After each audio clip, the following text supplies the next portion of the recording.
ಸ್ತೋತ್ರವಾಗಲಿ. ಸೊ ದೇವರು ನೆನ್ನಿದ್ದ ಹಾಗೆ ಇವತ್ತಿರುವ ಹಾಗೆ ನಿತ್ಯ ನಿರಂತರವು ಆತನು ಒಳ್ಳೆಯವನಾಗಿ ಇದ್ದಾನೆ. ಹೆಂಗಿದನ್ರಿ ಆತನು? ಪಕ್ಕದಲ್ಲಿ ಕೈ ಕೊಟ್ಟು ಹೇಳಿ ಆಮೆನ್, ಹಲ್ಲೆಲೂಯಾ. ಸೊ ದೇವರ ವಾಕ್ಯದಲ್ಲಿ ನೋಡುತ್ತೇವೆ, ಈಗಿನ ಕಾಲಮಾನದಲ್ಲಿ ತುಂಬಾ ಕಷ್ಟಕರವಾಗಿರೋದು ಏನ್ ಗೊತ್ತಾ? ತುಂಬಾ ಕಷ್ಟವಾಗಿರೋದು ಆತ್ಮೀಕವಾಗಿರೋದು ತುಂಬಾ ಕಷ್ಟ. ಆತ್ಮೀಕವಾಗಿರೋದು ತುಂಬಾ ಕಷ್ಟ, ಸ್ಪಿರಿಚುವಲ್ ಆಗಿರೋದು ತುಂಬಾ ಕಷ್ಟ. ಹಲ್ಲೆಲೂಯಾ. ಅನೇಕರು ಹೇಳ್ತಾರೆ ಆಮೇಲೆ ಇಲ್ರಿ, ನಾವು ಸಭೆಗೆ ಬಂದು ಕಲಿಯೋದೇ ಒಂದಾಗಿರುತ್ತೆ, ಹೊರಗೆ ಹೋಗಿ ಮಾಡೋದೇ ಒಂದಾಗಿರುತ್ತೆ. ಸಭೆಗೆ ಬಂದರೆ ನಾವು ದೇವರ ವಾಕ್ಯದಲ್ಲಿ ಕೇಳುವಾಗ ವಾಕ್ಯಗಳು ನಮ್ಮನ್ನು ಏನು ಮಾಡುತ್ತೆ? ಚುಚ್ಚತ್ತೆ. ಆದರೆ ಲೋಕದಲ್ಲಿ ಹೋದರೆ ಬೇರೆ ದಾರಿನೇ ಇಲ್ಲ, ಅವ್ರಿಗೆ ತಕ್ಕಂಗೆ ನಾವು ನಡಿಬೇಕಾಗತ್ತೆ. ಆಮೇಲೆ ಹಾಗಾಗಿ ಅಲ್ಲಿ ಒಂದು ಜೀವನ, ಇಲ್ಲಿ ಒಂದು ಜೀವನ ಮಾಡಬೇಕಾಗಿದೆ. ಹೀಗೆ ಮಾಡ್ತಾ ಮಾಡ್ತಾ ಮಾಡ್ತಾ ಕೊನೆಯಲ್ಲಿ ನಾವು ಹೆಂಗೆ ಆಗ್ಬಿಡ್ತೀವಿ ಅಂದರೆ ಹಂಗೆ ಆಗ್ಬಿಡ್ತೀವಿ. ಆಮೇಲೆ ಪಾಸ್ಟರ್ನ ಮುಂದೆ ಒಂದು ಜೀವನ, ಮನುಷ್ಯರ ಮುಂದೆ ಒಂದು ಜೀವನ, ಸಭೆಯಲ್ಲಿ ಒಂದು ಜೀವನ, ಲೋಕದಲ್ಲಿ ಒಂದು ಜೀವನ. ಹಲ್ಲೆಲೂಯಾ. ಇದು ಲಾಸ್ಟಿಗೆ ಏನಾಗ್ಬಿಡತ್ತೆ ಅಂದರೆ ನಾವು ಅನ್ನೋದನ್ನ ಮರೆತು ನಾವೇನು ಮಾಡ್ತಾ ಇದೀವಿ ಅಂದರೆ ಆ್ಯಕ್ಟಿಂಗ್ ಮಾಡ್ಲಿಕ್ಕೆ ಶುರು ಮಾಡಿಬಿಡ್ತೀವಿ. ಆಮೇಲೆ ಏನು ಮಾಡ್ತೀವಿ? ಆ್ಯಕ್ಟಿಂಗ್ ಮಾಡಲಿಕ್ಕೆ ಶುರುವಾಗ್ಬಿಡುತ್ತೆ. ಆದರೆ ಇವತ್ತು ಅನೇಕರು ಹೇಳುವಂಥದ್ದು ಸ್ಪಿರಿಚುವಲ್ ಆಗಿರಲಿಕ್ಕೆ ಆಗೋದೇ ಇಲ್ಲ, ಆತ್ಮಿಕವಾಗಿರಲಿಕ್ಕೆ ಆಗೋದೇ ಇಲ್ಲ. ಹಂಗಿರೋದು ತುಂಬ ಕಷ್ಟನೂ ಹೌದು, ಹಂಗಿರೋದು ತುಂಬ ಕಷ್ಟನೂ ಹೌದು ಅಂತೇಳಿ. ಹಲ್ಲೆಲೂಯಾ. ಯಾಕಂದರೆ ಇಲ್ಲಿ ಸಭೆಯಲ್ಲಿ ಯಾವಾಗ ನಾವು ಮಾತಾಡೋ ಮಾತುಗಳು ಏನಾಗಿದೆ? ಪ್ರಾರ್ಥನೆ, ಭಯಭಕ್ತಿ, ಪ್ರೀತಿ, ಅನ್ಯೂನ್ಯತೆ, ಒಳ್ಳೆತನ, ಒಳ್ಳೆ ಕಾರ್ಯಗಳು, ದೇವರ ಭಯಭಕ್ತಿ, 24 ತಾಸು ಪ್ರಾರ್ಥನೆ, ದೇವರ ಧ್ಯಾನ, ಇದನ್ನೇ ನಾವೇನು ಮಾಡ್ತಾ ಇದ್ದೇವೆ? ಸಭೆಯಲ್ಲಿ ಬೋಧಿಸ್ತಾ ಇರ್ತೇವೆ. ಸತ್ಯವೇದೋ ಅದುವೇ ನಮಗೇನು ಮಾಡ್ತಾ ಇದೆ? ಕಳಿಸ್ತಾ ಇದೆ. ಕರೆಕ್ಟಾ? ಸೊ ಇದನ್ನು ನಾವಿಲ್ಲಿ ಕೇಳುವಾಗ ಹೌದಪ್ಪ, ನಾವು ಹಂಗೆ ಇರಬೇಕು ಅಂತ ಹೇಳಿ ನಾವು ಆತ್ಮಭರಿತರಾಗಿ ಹ್ಞೂ ಅಂತ ಹೇಳಿದ್ವಿ. ಹೌದಾ ಇಲ್ವಾ? ಹ್ಞೂ ಅಂತೀವಿ. ಆಮೇಲೆ ಅಲ್ಲೂ ಕರೆಕ್ಟ್, ಈ ವಾಕಿಂಗ್ ಮಾತಾಡ್ತಾ ಹಿಂಗೆ ಇರಬೇಕು, ಹೌದು ಅಂತ ಹೇಳಿ ಒಪ್ಪಿಕೊಳ್ಳುತ್ತೀವಿ. ಆದರೆ ಇಲ್ಲಿಂದ ಹೊರಗೆ ಹೋದ ತಕ್ಷಣ ಕೆಲಸದ ವಾತಾವರಣ ಹೆಂಗಿರುತ್ತೆ? ನಮಗೆ ಬರೀ ಕೋಪ ಎಬ್ಬಿಸುತ್ತೆ, ಜಗಳ ಮಾಡಬೇಕಾಗತ್ತೆ, ಬೈಬೇಕಾಗತ್ತೆ, ಸುಳ್ಳು ಹೇಳಬೇಕಾಗತ್ತೆ, ಹೊಡಿಬೇಕಾಗತ್ತೆ, ಅನೇಕ ವಿಧದಲ್ಲಿ ಕೂಗಾಡಬೇಕಾಗತ್ತೆ. ಆಮೇಲೆ ಹಲ್ಲೆಲೂಯಾ. ಸೊ ನಾನು ಒಂದು ವೇಳೆ ಇದೇ ಥರ ಅಲ್ಲಿನೂ ಇರಬೇಕಂತ ಹೋದರೆ ನಾಟಕ ಮಾಡ್ತಾನೆ ನೋಡೋ, 24 ಗಂಟೆ ಬೇರೆ ಅದೇ ಧ್ಯಾನ ಅಂತೆ ಅವನಿಗೆ ಅಂತೇಳಿ ಅನೇಕ ನಮ್ಮನ್ನು ಕಿಂಡಲ್ ಮಾಡುವಂಥದ್ದು ಪರಿಸ್ಥಿತಿಗೆ ಬರ್ತಾರೆ. ಹಾಗಾಗಿ ನಾವೇ ತೀರ್ಮಾನ ಮಾಡ್ಕೊಂಡು ಬಿಟ್ಟಿರ್ತೀವಿ, ಏನಂತೆ? ಸಭೆಯಲ್ಲಿದ್ದರೆ ಹಿಂಗಿರೋಣ, ಹೊರಗೆ ಹೋದರೆ ಹಿಂಗಿರೋಣ. ಆಮೇಲೆ ಹಲ್ಲೆಲೂಯಾ ಅಂತೇಳಿ ನಾವೇನು ಮಾಡ್ಕೊಂಡು ಬಿಟ್ಟಿರ್ತೀವಿ? ಫಿಕ್ಸ್ ಮಾಡ್ಕೊಂಡು ಬಿಟ್ಟಿರ್ತೀವಿ. ಆದರೆ ದೇವರ ವಾಕ್ಯಗಳು ಯಾವಾಗಲೂ ನೀವು ಹಿಂಗಿರಿ ಅಂತ ಹೇಳ್ತಾ ಇಲ್ಲ. ವಾಕ್ಯದಲ್ಲಿ ನಾವು ನೋಡ್ತಾ ಇದ್ದೀವಿ, 1ನೇ ಪೇತ್ರನ ಪುಸ್ತಕ 1ನೇ ಅಧ್ಯಾಯ 15ನೇ ವಚನ. 1ನೇ ಪೇತ್ರನ ಪುಸ್ತಕ 1ನೇ ಅಧ್ಯಾಯ 15ನೇ ವಚನ. ನಿಮ್ಮನ್ನು ಕರೆದಾತನು ಪರಿಶುದ್ಧನಾಗಿರುವ ಪ್ರಕಾರ ನೀವು ವಿಧೇಯರಿಗೆ ತಕ್ಕಂತೆ, ನೀವು ಇತರರಿಗೆ ತಕ್ಕಂತೆ ನಿಮ್ಮ ಎಲ್ಲಾ ನಡವಳಿಕೆಯಲ್ಲಿಯೂ ಪರಿಶುದ್ಧರಾಗಿರಿ. ಆಮೇಲೆ ದೇವರಾಗೆ ಚೆನ್ನಾಗಿ ಮಾತಾಡ್ತಾರಲ್ಲ, ನಿಮ್ಮನ್ನ ಕರೆದಾತನು ಹೆಂಗಿದ್ದಾನಂತೆ? ಅವನು ಪರಿಶುದ್ಧನಾಗಿದ್ದಾನೆ. ಆಮೇಲೆ ಇದನ್ನ ಮರೆತು ಬಿಡ್ತೀವಿ. ನಂಬಿಗಸ್ತನ ಎಲ್ಲ ತಲೆಯಲ್ಲಿ ಇರುತ್ತೆ ನಮಗೆ. ಪದೇ ಪದೇ ಮಾತುಗಳನ್ನೇನು ಮಾಡ್ತಾ ಇರ್ತೀವಿ? ನಾವು ಆಡ್ತಾ ಇರ್ತೀವಿ, ನಿಮ್ಮನ್ನ ಕರೆದಾತ ನಂಬಿಗಸ್ತನ ಅಂತೇಳಿ. ಆದರೆ ಇಲ್ಲಿ ವಾಕ್ಯದಲ್ಲಿ ಒಂದು ವಾಕ್ಯ ಇದೆ, ಅದನ್ನು ನಾವು ಅನೇಕ ಸಾರಿ ಏನು ಮಾಡ್ಬಿಡ್ತೀವಿ? ನಾವು ಮರೆತೇ ಬಿಡ್ತೀವಿ, ಓದೋದು ಇಲ್ಲ, ಗೊತ್ತಾಗೋದಿಲ್ಲ. ಆಮೇಲೆ ನಿಮ್ಮನ್ನ ಕರೆದಾತನು ಪರಿಶುದ್ಧನಾಗಿದ್ದಾನೆ. ನಿಮ್ಮನ್ನ ಕರೆದಾತನು ಹೆಂಗಿದ್ದಾನಂತ್ರಿ? ಪರಿಶುದ್ಧನಾಗಿದ್ದಾನೆ. ಆದ ಕಾರಣ ಇತರರಿಗೆ ತಕ್ಕಂತೆ ಎಲ್ಲಾ ವಿಷಯಗಳಲ್ಲಿಯೂ, ಒಂದು ವಿಷಯ ಎರಡು ವಿಷಯ ಇಲ್ಲ ರೀ. ಹೆಂಗಿದೆ ವಾಕ್ಯ? ಸಕಲ ವಿಷಯದಲ್ಲಿಯೂ, ಎಲ್ಲಾ ವಿಷಯದಲ್ಲಿಯೂ ನೀವು ಪರಿಶುದ್ಧರಾಗಿರಬೇಕು. ಆಮೇಲೆ ಇದು ದೇವರ ವಾಕ್ಯನೇ. ಶುದ್ಧರಾಗಿರೋದು ಕಷ್ಟ ಅಂತೀವಿ, ಪರಿಶುದ್ಧನಾಗಿ ಜೀವಿಸೋದು ಕಷ್ಟ. ಸುಳ್ಳು ಹೇಳೋದು ಹೆಂಗ್ರಿ ಜೀವಿಸೋದು? ಕೋಪ ಮಾಡಿಕೊಳ್ಳೋದು ಹೆಂಗ್ರಿ ಜೀವಿಸೋದು? ಕೇಳ್ತೀವಲ್ಲ. ಆಮೇಲೆ ಅಲ್ಲೆಲ್ಲೂ ಯಾವ ವಾಕ್ಯ ಹೇಳ್ತಾ ಇದೆ? ನಿಮ್ಮನ್ನ ಕರೆದಾತನು ನಾನು ಪರಿಶುದ್ಧನು. 16ನೇ ವಚನದಲ್ಲಿ ನಾವು ನೋಡ್ತಾ ಇದ್ದೀವಿ, ಅದೇ ಅಧ್ಯಾಯದಲ್ಲಿ, ನಾನು ಪರಿಶುದ್ಧರಾಗಿರೋ ಪ್ರಕಾರವೇ ನೀವು ಹೆಂಗಿರ್ಬೇಕಂತೆ? ಪರಿಶುದ್ಧರಾಗಿರ್ಬೇಕಂತ ಹೇಳಿ ಬರೆಯಲ್ಪಟ್ಟಿದೆ. ಆಮೇಲೆ ದೇವರು ಹೆಂಗಿದಾನಂತ್ರಿ? ದೇವರು ಹೆಂಗಿದಾನ್ರಿ? ಪರಿಶುದ್ಧ. ನಾವು ಹೆಂಗಿರ್ಬೇಕಂತೆ? ಪರಿಶುದ್ಧರಾಗಿರ್ಬೇಕು. ಹಲ್ಲೆಲೂಯಾ. ಅದುವೇ ದೇವರಿಗೆ ಇಷ್ಟ. ನಿಮ್ಮನ್ನ ಕರೆದಾತನು ಪರಿಶುದ್ಧನಾಗಿದ್ದಾನೆ, ನೀವು ಹೆಂಗಿರ್ಬೇಕಂತೆ? ಪರಿಶುದ್ಧನಾಗಿರ್ಬೇಕು. Hallelujah, hallelujah. ಒಬ್ಬ ವ್ಯಕ್ತಿ ಇದ್ದಾನೆ ಸತ್ಯವೇದದಲ್ಲಿ. ಎಂತ ಕಠಿಣವಾದ ಕಾಲದಲ್ಲಿ ಕೂಡ ಅವನು ಹೆಂಗಿದ್ನಂತೆ? ಪರಿಶುದ್ಧನಾಗಿದ್ದನು. ಇರಲಿಕ್ಕೆ ಆಗತ್ತೆ. ನಾವು ಅನ್ಕೊಂಡಿರ್ತೀವಿ ಆಗೋದಿಲ್ಲ. ಇಲ್ರಿ, ಅಲ್ಲಿ ಹೋದ್ರೆ ಅದು ನಮ್ಮನ್ನು ಮಾಡಿಸ್ಬಿಡ್ತಾವೆ. ಅಲ್ಲಿ ಹೋದ್ರೆ ನಾವು ಹಂಗಿರ್ಬೇಕಾಗತ್ತೆ. ಅಲ್ಲಿ ಹೋದ್ರೆ ಅವ್ರಿಗೋಸ್ಕರ ನಾವು ಚೇಂಜ್ ಆಗ್ಬೇಕಾಗತ್ತೆ ಅಂತೇಳಿ ನಾವು ಮಾತಾಡ್ತಾ ಇರ್ತೀವಿ. ಆದ್ರೆ ನಿಜವಾಗ್ಲೂ ನಾವು ಹಂಗಿರಬಾರದು. ವಾಕ್ಯ ಹೇಳ್ತಾ ಇದೆ, ಮತ್ತಾಯನ ಪುಸ್ತಕ 24ನೇ ಅಧ್ಯಾಯ 35ನೇ ವಚನ. ಮತ್ತಾಯನ ಪುಸ್ತಕ 24ನೇ ಅಧ್ಯಾಯ 37ನೇ ವಚನ. 37. ನೋಹನ ದಿವಸಗಳು ಹೇಗಿದ್ದವು ಹಾಗೆಯೇ ಮನುಷ್ಯ ಕುಮಾರನು ಪ್ರತ್ಯಕ್ಷವೂ ಇರುವುದು. ಆಮೇಲೆ ಯಾಕೆ ಹೆಂಗಿದೆ ರೀ? ನೋಹನ ಕಾಲದಲ್ಲಿ ಹೆಂಗಿತ್ತು ಹಾಗೆ ಮನುಷ್ಯ ಕುಮಾರನು ಪ್ರತ್ಯಕ್ಷನಾಗುವಾಗಲೂ ಇರುವುದು. ಆಮೇಲೆ ಅಂದ್ರೆ ಅರ್ಥ ಏನು? ನೋಹನ ಕಾಲ ಅನ್ನೋದು ಎಂತ ಕಠಿಣವಾದ ಕಾಲ ಅಂತ. ಅದಕ್ಕಿಂತ ಘೋರವಾಗಿ ಪಾಪ ತುಂಗಿರುವಂತ ಕಾಲ ಬೇರೆ ಯಾವ ಕಾಲನೂ ಇಲ್ಲ. ದೇವರಿಗೆ ಕೋಪ ಮಾಡುವ ಮಟ್ಟಿಗೆ ಜನರು ಪಾಪದಲ್ಲಿ ಇದ್ರು ಅಂತ ವಾಕ್ಯದಲ್ಲಿ ನಾವು ನೋಡ್ತಾ ಇದ್ವಿ. ಸೊ ತುಂಬಾ ಕಠಿಣವಾದ ಪಾಪಗಳು ತುಂಬಿರುವಂತ ಕಾಲ ಯಾವುದು ಅಂತ ಹೇಳಿದ್ರೆ ನೋಹನ ಕಾಲ ಅಂತ ಹೇಳಿ ಯೇಸುಸ್ವಾಮಿ ಹೇಳ್ತಾ ಇದ್ದಾನೆ. ಆಮೇಲೆ ತುಂಬಾ ಪಾಪ ನೋಹನ ಕಾಲದಲ್ಲಿ ಆಗಿದಂತೆ ಮನುಷ್ಯ ಕುಮಾರನ ಪ್ರತ್ಯಕ್ಷನಾಗುವಾಗಲೂ ಇರುತ್ತೆ. ಅರ್ಥ ಏನ್ರಿ? ಅದೇ ಅತೀ ಘೋರವಾದ ಪಾಪಗಳು ತುಂಬಿರುವಂತ ಒಂದು ಕಾಲ ಅಂತ ಹೇಳಿ ಸೂಚನೆ ಮಾಡ್ತಾ ಇದ್ದಾರೆ. ಅದಕ್ಕಿಂತ ದೊಡ್ಡ ಕಾರ್ಯಗಳನ್ನು ಬೇರೆ ಯೇಸುಸ್ವಾಮಿ ಹೇಳ್ತಾ ಇಲ್ಲ. ಆಮೇಲೆ ಹಲ್ಲೆಲೂಯಾ. ನೋಹನ ಕಾಲದಲ್ಲಿ ಏನಾಯಿತೋ ಅದೇ ಪ್ರಕಾರ ಮನುಷ್ಯ ಕುಮಾರನ ಬರುವಾಗಲೂ ಇರುತ್ತೆ. ಅಂದ್ರೆ ನೋಹನ ಕಾಲದಲ್ಲಿ ಹೆಂಗಿತ್ತು? ಆದಿಕಾಂಡದ ಪುಸ್ತಕದಲ್ಲಿ ನಾವು ನೋಡಬಹುದು. 6ನೇ ಅಧ್ಯಾಯದಲ್ಲಿ 5ನೇ ವಚನ 6ನೇ ವಚನ. ಆದಿಕಾಂಡದ ಪುಸ್ತಕ 6ನೇ ಅಧ್ಯಾಯ 5 ಮತ್ತು 6ನೇ ವಚನ. ಮನುಷ್ಯನ ಕೆಟ್ಟತನವು ಭೂಮಿಯ ಮೇಲೆ ಹೆಂಗಿತ್ತಂತೆ? ಅದೇ ನೋಹನ ಕಾರಣ. ಮನುಷ್ಯನ ಕೆಟ್ಟತನ ಭೂಮಿಯಲ್ಲಿ ಹೆಂಗಿತ್ತು? ಅತೀ ಹೆಚ್ಚಾಗಿತ್ತು. ಈಗ ಕೆಟ್ಟತನ ನಮ್ಮ ಕಣ್ಣು ಮುಂದೆ ಕಾಣ್ತಾ ಇದೆ. 5 ವರ್ಷ ಹುಡುಗಿಯಿಂದ ಹಿಡಿದು 60 ವರ್ಷದ ಹಿರಿಯಕಿಯ ಬಗ್ಗೆ ಒಬ್ಬರನ್ನು ಬಿಡ್ತಾ ಇಲ್ಲ ಜನ. ಆಮೇಲೆ ಸಂಬಂಧಗಳು ಅಣ್ಣ ತಂಗಿನ ಮದುವೆ ಮಾಡ್ಕೊಳ್ತಾ ಇದ್ದಾನೆ. ಆಮೇಲೆ ಅತ್ತಿ ಅಲೆಯನ್ನ ಮದುವೆ ಮಾಡಿಕೊಂಡು ಓಡಿ ಹೋಗ್ತಾ ಇದ್ದಾನೆ. ಸೊ ಇದೆಲ್ಲ ಆಗಲೇ ನಾವು ಪ್ರಾರ್ಥನೆ ಮಾಡಿದ ವಿಷಯಗಳು. ಇದೆಲ್ಲ ಅತಿ ಕೆಟ್ಟತನ ಹೆಚ್ಚಾಗ್ತಾ ಇದೆ ದೇಶದಲ್ಲಿ. ಸಂಬಂಧಗಳು ಬೇರೆ ಇಲ್ಲ. ಯೋಚನೆ ಮಾಡ್ರಿ, ಸಂಬಂಧಿಕರಂದ್ರೆ ಏನರ್ಥ? ರಿಲೇಷನ್ಸ್ ಅಂದ್ರೆ ಸಂಬಂಧಿಕರು. ಹೆಣ್ಣು ಕೊಟ್ಟು ಗಂಡು ತಗೊಳ್ತಾರೆ ಅಂದ್ರೆ ಆ ಸಂಬಂಧ ಎಂತ ಸಂಬಂಧ? ಅದು ಅಣ್ಣ ತಂಗಿಯ ಸಂಬಂಧ. ಕರೆಕ್ಟಾ? ಸಂಬಂಧಿ ಅಂದ್ರೆ ಏನರ್ಥ? ಒಂದು ಅಣ್ಣ ತನ್ನ ಮಗಳನ್ನು ಕೊಡಬೇಕು, ತಂಗಿ ತನ್ನ ಮಗಳನ್ನ ಕೊಡಬೇಕಿದೆ. ಸೊ ಒಟ್ಟ ಹೆಣ್ಣು ಕೊಟ್ಟ ಹೆಣ್ಣು ತಗೊಳ್ಳೋದಂದ್ರೆ ಅಣ್ಣ ತಂಗಿ ಅಕ್ಕ ತಮ್ಮನ ಸಂಬಂಧಗಳು. ಆದ್ರೆ ಇವತ್ತು ಆ ಸಂಬಂಧಗಳು ಏನ್ ನಡೀತಾ ಇದೆ ಅಂದ್ರೆ ಅವರಿಬ್ರು ಒಂದಾಗಿ ಓಡಿ ಹೋಗ್ತಾ ಇದ್ದಾರೆ. ಹೋದವಾರ ನಡೆದ ಘಟನೆ UP-ಯಲ್ಲಿ ಇದು. ಅಂದ್ರೆ ಇವತ್ತು ಏನ್ ನಡೀತಾ ಇದೆ ಅಂದ್ರೆ ಅತಿ ಘೋರವಾದ ಪಾಪಗಳು ಹೆಚ್ಚಾಗ್ತಾ ಇದೆ ದೇಶಗಳಲ್ಲಿ. ಆಮೇಲೆ ಗಂಡನೇ ಏನ್ ಮಾಡ್ಕೋಬಹುದು? ಮದುವೆ ಮಾಡ್ಕೋಬಹುದು. ಹೆಣ್ಣನ್ನ ಏನ್ ಮಾಡ್ಕೋಬಹುದು? ಮದುವೆ ಮಾಡ್ಕೋಬಹುದು. ಸಭೆ ಅದಕ್ಕೆ ಸಾಥ್ ಕೊಡ್ತಾ ಇದೆ.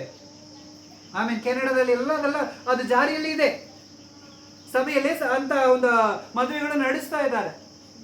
ಆಮೇಲೆ ನೋಹನ ಕಾಲದಲ್ಲಿ ಇದೆಲ್ಲ ಆಗ್ತಾ ಇತ್ತು. ನೋಹನ ಕಾಲದಲ್ಲಿ ಇದೆಲ್ಲ ಏನಾಗ್ತಿತ್ತು? ಅದಕ್ಕೆ ದೇವರ ವಾಕ್ಯದಲ್ಲಿದೆ, ಮನುಷ್ಯನ ಪಾಪಗಳು ಏನಾಗ್ತಾ ಇತ್ತಂತೆ? ಅತೀ ಹೆಚ್ಚಾಗ್ತಾ ಇತ್ತು. ಮನುಷ್ಯ ಕುಮಾರನ ಕಾಲದಲ್ಲಿಯೂ ಹಾಗೆ ಇರುತ್ತೆ. ಆಮೇಲೆ ಮನುಷ್ಯ ಕುಮಾರನ ಕಾಲದಲ್ಲಿಯೂ ಹಾಗೆ ಇರುತ್ತೆ. ಹಲ್ಲೆಲೂಯಾ. ಸೊ ಪ್ರಿಯರೇ, ನಾವು ಇರುವಂತ ಲೋಕವು ಹೆಂಗಿರುತ್ತೆ ಯೇಸುಸ್ವಾಮಿ ಆಲ್ರೆಡಿ ಹೇಳ್ಬಿಟ್ಟಿದ್ದಾನೆ. ಆಮೇಲೆ ಹಲ್ಲೆಲೂಯಾ. ಪಾಪಗಳ ಮಧ್ಯದಲ್ಲಿ ನಾವು ಪರಿಶುದ್ಧರಾಗಿರಬೇಕು. ಆಮೇಲೆ ಅದಕ್ಕೆ ದೇವರು ಹೇಳಿದಾನೆ, ನಿಮ್ಮನ್ನ ಕರೆದಾತನು ಪರಿಶುದ್ಧನಾಗಿದ್ದಾನೆ. ಆದ ಕಾರಣ ನೀವು ಎಲ್ಲಾ ವಿಷಯಗಳಲ್ಲಿ ಹೆಂಗಿರ್ರಿ? ನೀವು ಪರಿಶುದ್ಧರಾಗಿರ್ರಿ. ಎಲ್ಲಾ ವಿಷಯದಲ್ಲಿ ನಾವು ಹೆಂಗಿರ್ಬೇಕು? ಪರಿಶುದ್ಧರಾಗಿರಬೇಕು. ಹಲ್ಲೆಲೂಯಾ. ವಾಕ್ಯದಲ್ಲಿ ನಾವು ನೋಡ್ತಾ ಇದ್ದೇವೆ. ಮನೆ ಯಜಮಾನನು, ಸಭೆ ಯಜಮಾನನು ಹೆಂಗಿರಬೇಕು, ಏಕ ಪತ್ನಿ ವರ್ಧನಾಗಿರಬೇಕೆಂಬುದಾಗಿ ತಿಮೋಥಿಯನಿಗೆ ಪೌಲನು ಬರೀತಾ ಇದ್ದಾನೆ. ಆಮೇಲೆ ಅಂದ್ರೆ ಅರ್ಥ ಏನು? ಒಬ್ಬಳು ಒಂದೇ ಗಂಡ ಒಂದೇ ಹೆಂಡತಿ ಇರಬೇಕಂತ ಹೇಳಿ ಪೌಲನು ಬರೆದಿದ್ದಾನೆ. ಮದುವೆ ಆಗದೆ ಇದ್ರೆ ಚಲೋ, ಮದುವೆ ಆಗದೆ ಇದ್ರೆ ಚಲೋ. ಒಂದು ವೇಳೆ ವಕ್ರ ಬುದ್ಧಿ ಇಟ್ಟುಕೊಂಡು ನೀನು ಏನ್ ಮಾಡ್ತಾ ಇದೆ, ಒಂಥರ ಏನಾದ್ರು ಇಟ್ಕೊಂಡು ನೀನ್ ಮದುವೆ ಆಗದೆ ಇದ್ರೆ ಪಾಪಗೊಳಗಾಗ್ತದೆ, ಅದಕ್ಕೆ ಮದುವೆ ಮಾಡ್ಕೊಂಡು ಬಿಡೋಣ ಅಂತ ಹೇಳ್ತಾ ಇದ್ದಾನೆ. ಯಾಕಂದ್ರೆ ಮದುವೆ ಅನ್ನೋದು ತುಂಬಾ ಯೋಗ್ಯವಾದದ್ದು. ವಿವಾಹ ಅನ್ನೋದು ಹೆಂಗಿದೆ ಅಂತ, ಅದು ಗಣನೆಗೆ ಯೋಗ್ಯವಾದದ್ದು. ಅಲ್ಲೆಲೂಯ. ಆದರೆ ಈಗಿನ ಕಾಲದಲ್ಲಿ ಏನ್ ನಡೀತಾ ಇದೆ, ಮದುವೆಗಿಂತ ಮುಂಚೆ ಅನೇಕ ಅನಾಹುತಗಳು ನಡೀತಾ ಇದೆ. ಆಮೇಲೆ ಸಂಬಂಧ ಫಿಕ್ಸ್ ಮಾಡಿರ್ತಾರೆ, ಇನ್ನು ಮದುವೆ ಬಂದಿರೋಂಗಿಲ್ಲ, ಅಷ್ಟರೊಳಗೆ ಎರಡು ಕಿತ್ತಾಡ್ಕೊಂಡು ಬೇರೆ ಬೇರೆ ಕಡೆ ಹೋಗಿರ್ತಾವೆ.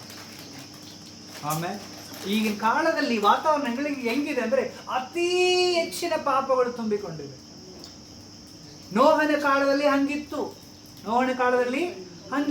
ಆ ಒಂದು 5ನೇ ವಚನ 6ನೇ ವಚನವನ್ನ ನೀವು ಕ್ಲಿಯರ್ ಆಗಿ ಬಿಡಿಸಿ ನೋಡೋದಾದ್ರೆ ದೇವರಿಗೆ ಇಷ್ಟವಿಲ್ಲದ ಎಲ್ಲಾ ಕಾರ್ಯಗಳಲ್ಲಿ ತುಂಬಿಕೊಂಡಿತ್ತು ಎಂಬುದಾಗಿ ನಾವು ನೋಡ್ತಾ ಇದ್ದೇವೆ. ಆಮೇಲೆ ದೇವರಿಗೆ ಇಷ್ಟವಿಲ್ಲದ ಎಲ್ಲಾ ಕಾರ್ಯಗಳು ತುಂಬಿಕೊಂಡಿತ್ತು. ದೇವರು ಯಾವುದೆಲ್ಲ ಮಾಡಬೇಡ ಅಂತ ಹೇಳಿದಾನೋ ಅದೆಲ್ಲ ಮಾಡುವಂತವನಾಗಿತ್ತು. ಆಮೇಲೆ ಈಗ ನಾವು ಕೂಡ ಅದನ್ನೇ ಮಾಡುವಂತವರಾಗಿರ್ತೀವಿ ಅನೇಕ ಸಾರಿ. ದೇವರಿಗೆ ಅದು ಇಷ್ಟ ಇಲ್ಲವೋ, ದೇವರು ಇದು ಮಾಡಬೇಡ ಅಂತ ಹೇಳಿದಾನೋ ಅದನ್ನೇ ಮಾಡ್ಲಿಕ್ಕೆ ಮುಂದೆ ಹೋಗಿರ್ತೇವೆ. ಅಲ್ಲೆಲ್ಲೂಯ್ಯ. ಕೇಳಿದ್ರೆ ನಾವು ಯಾರ ಮೇಲೆ ಹಾಕ್ತೇವೆ?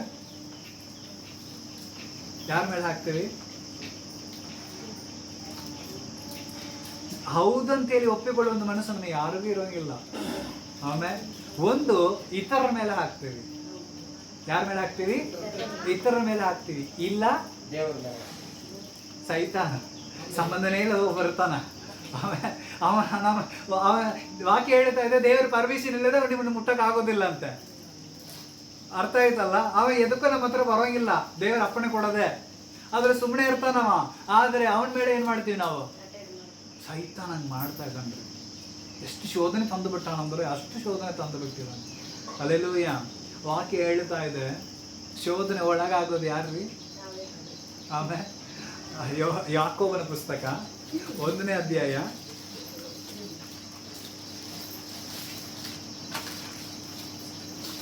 14ನೇ ವಚನ. ಆದರೆ ಪ್ರತಿಯೊಬ್ಬನು ತನ್ನಲ್ಲಿರುವಂತ ಆಸೆ ಪಾಸೆಯಿಂದ ಸೆಳೆಯಲ್ಪಟ್ಟು ಮರಳುಗೊಂಡು ಅಂದ್ರೆ ಶೋಧನೆ ಒಳಗಾಗ್ತಾ ಇದ್ದಾನೆ. ಆಮೇಲೆ ಅರ್ಥ ಆಯ್ತಲ್ರಿ? ನಿಮಗೆ ಹೆಂಗ್ ಶೋಧನೆ ಬರುತ್ತೆ? ನಿಮ್ಮ ಆಸಾ ಪಾಶಗಳಿಂದ ಸೆಳೆಯಲ್ಪಟ್ಟು ಮರಳುಗೊಂಡು ನೀವು ಎಲ್ಲಿ ಹೋಗ್ತೀರಿ? ಪಾಪದ ಒಳಗೆ ಹೋಗ್ತೀರಿ. ಆದ್ರೆ ಯಾರನ್ನ ನಾವು ಬ್ಲೇಮ್ ಮಾಡ್ತೀವಿ? ಒಂದು ದೇವರ ಮೇಲೆ ಹಾಕ್ತೀವಿ, ಇಲ್ಲಾಂದ್ರೆ ಆಮೇಲೆ ಎರಡೇ ಆಪ್ಷನ್ ಇಟ್ಕೊಂಡಿರ್ತೀವಿ. ಅಲ್ಲೆಲ್ಲೂಯ್ಯ. ಒಂದು ನಾನ್ ಮಾಡಿನಂತ ಮಾತ್ರ ನಾವೇನ್ ಮಾಡೋಂಗಿಲ್ಲ, ಒಪ್ಪಿಕೊಳ್ಳುವಂತ ಮನಸ್ಸು ಯಾರಿಗೂ ಇಲ್ಲ.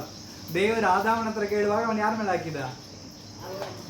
ಅವ್ವ, ಯಪ್ಪ ನೀ ಕೊಟ್ಟಿದ್ದಿಲ್ಲ, ಅವ್ವ ನನಗೆ ತಿನ್ನಂತ ಕೊಟ್ಲು ಅಂತೇಳಿ. ಆಮೇಲೆ ಅಲ್ಲೆಲ್ಲೂಯ್ಯ. ಅವ್ವ ಯಾರ ಮೇಲೆ ಹಾಕಿದ್ಲು? ಸೈತಾನ. ನನಗೇನು ಗೊತ್ತಪ್ಪ ಅದು. ಸೈತಾನ್ ಯಾರ ಮೇಲೆ ಹಾಕಿದ? ದೇವ್ರ ಮೇಲೆ ಹಾಕಿದ. ಆಮೇಲೆ ನೀವು ಉಂಟು ಮಾಡಿದ ಮಕ್ಕಳಪ್ಪ, ನನಗೇನು ಗೊತ್ತು, ನಾ ಹೇಳಿದ್ರೆ ತಿಂದು ಬಿಡ್ಬೇಕಾ? ಆಮೇಲೆ ಅಲ್ಲೆಲ್ಲೂಯ್ಯ. ಅರ್ಥ ಆಯ್ತಲ್ಲ? ಇವತ್ತಿದು ನಡೀತಾ ಇರೋದು. ನಾವು ಹೋಗಿ ಆಸಾಪಾಸದಲ್ಲಿ ಬಿದ್ದು ಸರಿಯಲ್ಪಟ್ಟು ಪಾಪದೊಳಗೆ ಹೋಗಿ ಸಂಬಂಧನೇ ಇಲ್ಲದವ್ರ ಮೇಲೆ ಏನು ಮಾಡ್ತಾ ಇದೀವಿ? ನಾವು ತಪ್ಪು ಹೊರಿಸ್ತಾ ಇದ್ದೇವೆ. ಆದ್ರೆ ಅಂತ ಘೋರವಾದ ಪಾಪಗಳಿರುವಾಗಲೂ, ಅಂತ ಕಠಿಣವಾದ ಪಾಪಗಳಿರುವಾಗಲೂ, ಎಲ್ಲರೂ ಹೊಲಸಾಗಿರುವಂತ ಸಮಯದಲ್ಲಿಯೂ ನೋಹನ ಕಾಲದಲ್ಲಿ ಒಬ್ಬನು ಮಾತ್ರ ಹೆಂಗಿದ್ದ? ವಾಕ್ಯದಲ್ಲಿ ನಾವು ನೋಡ್ತಾ ಇದ್ವಿ. ಆದಿಕಾಂಡ 6ನೇ ಅಧ್ಯಾಯ 9ನೇ ವಚನದಲ್ಲಿ ಆ ವಾಕ್ಯವನ್ನು ಓದಿಕೊಳ್ಳೋಣ. ಅವನು ಹೆಂಗಿದ್ದನು? ನೋಹ ಹೆಂಗಿದ್ದನು? ಆಮೇಲೆ ಓದ್ರಿ ಅದನ್ನ. ನೋಹನು ನೀತಿವಂತನು, ತನ್ನ ಕಾಲದಲ್ಲಿಯೇ ತಪ್ಪಿಲ್ಲದವನು ಆಗಿದ್ದನು. ತನ್ನ ಕಾಲದಲ್ಲಿಯೇ ಅಂದ್ರೆ ಎಂತ ಕಾಲ ಅದು? ಕಠಿಣವಾದ ಕಾಲ, ಅತಿ ಪಾಪಗಳು ತುಂಬಿರುವಂತ ಕಾಲ, ಅತಿ ಘೋರವಾಗಿರುವಂತ ಒಂದು ಕಾಲ, ಪಾಪ ಮಾಡ್ಲೇಬೇಕಂತ ಒಂದು ಪರಿಸ್ಥಿತಿ ಒತ್ತಾಯ ಇರುವಂತ ಒಂದು ಕಾಲ ಅದು. ಅಂತ ಕಾಲದಲ್ಲಿಯೇ ಅವನು ಹೆಂಗಿದ್ನಂತೆ, ತಪ್ಪಿಲ್ಲದವನಾಗಿದ್ದನು. ಆಮೇಲೆ ಹಲ್ಲೆಲೂಯಾ. ಸೊ ದೇವರ ಭಯದಲ್ಲಿ ಇರುವಂತ ಪ್ರತಿಯೊಬ್ಬರು ತಪ್ಪಿಲ್ಲದವರಾಗಿರಬಹುದು ಅಂತೇಳಿ ಈಗ ಒಂದು ಒಳ್ಳೆ ಉದಾಹರಣೆ ಯಾರಂದ್ರೆ ನೋಹನಾಗಿದ್ದ.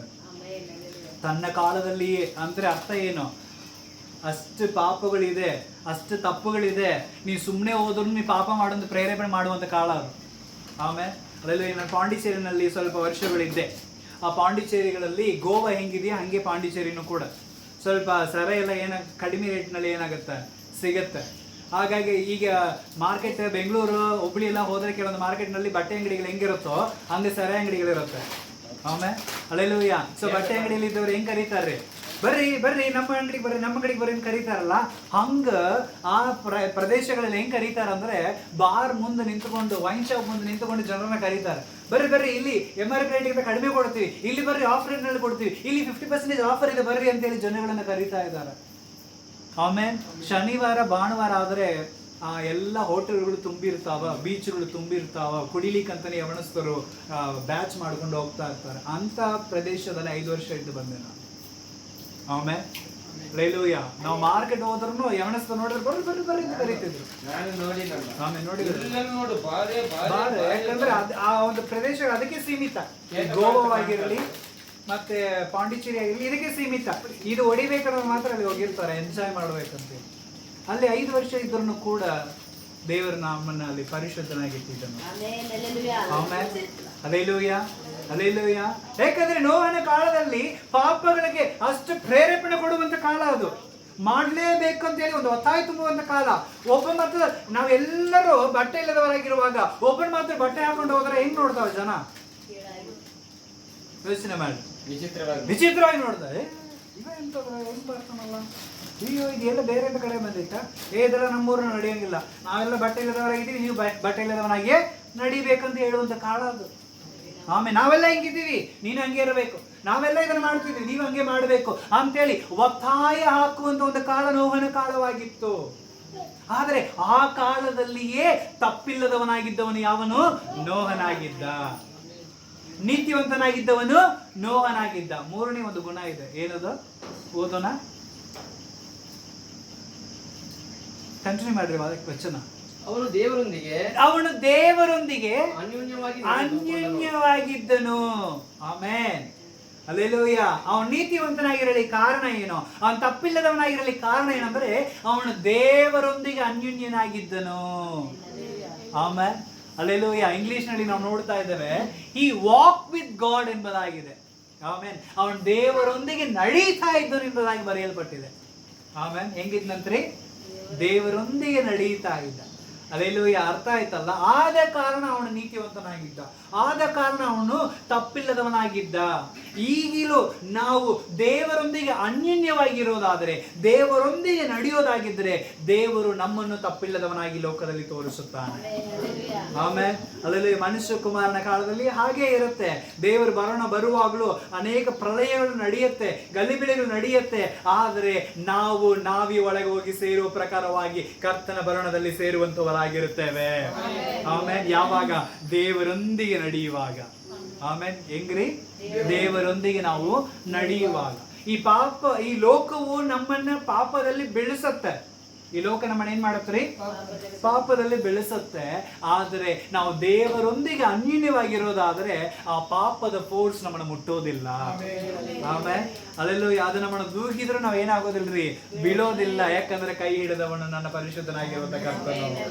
ಅಲ್ಲೆಲ್ಲೂ ಯಾತನ ಹೇಳಿದ, ನಾನು ಪರಿಶುದ್ಧನು ನೀವು ಪರಿಶುದ್ಧರಾಗಿರ್ರಿ. ಅಲ್ಲಿ ನಾನು ತಪ್ಪಿಲ್ಲದವನು ನೀವು ತಪ್ಪಿಲ್ಲದವರಾಗಿರ್ರಿ, ನಾನು ನೀತಿವಂತ ನೀವು ಹೆಂಗಿರ್ರಿ, ನೀತಿವಂತರಾಗಿರ್ರಿ ಎಂಬುದಾಗಿ ದೇವರು ನಮ್ಮನ್ನು ಹಿಡಿದು ನಡೆಸುವಂತವನಾಗಿದ್ದಾನೆ. ಅಂದ್ರೆ ನೋಹ ತಪ್ಪೇ ಮಾಡಿಲ್ವಾ? ನೋಹ ತಪ್ಪೇ ಮಾಡಿಲ್ವಾ?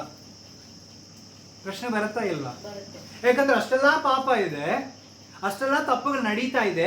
ಇವ ಮಾತ್ರ ನೀತಿವಂತನಾಗಿದ್ದ, ಇವ ಮಾತ್ರ ತಪ್ಪಿಲ್ಲದವನಾಗಿದ್ದ, ಇವನ್ ಮಾತ್ರ ದೇವರೊಂದಿಗೆ ಇದ್ದ ಅಂತ ಹೇಳಿ ವಾಕ್ಯದಲ್ಲಿ ಇದೆ. ಅಂದ್ರೆ ಅವ್ನು ತಪ್ಪೇ ಮಾಡಿಲ್ವಾ ಅಂತ ಯೋಚನೆ ಮಾಡಿ ನೋಡ್ರಿ.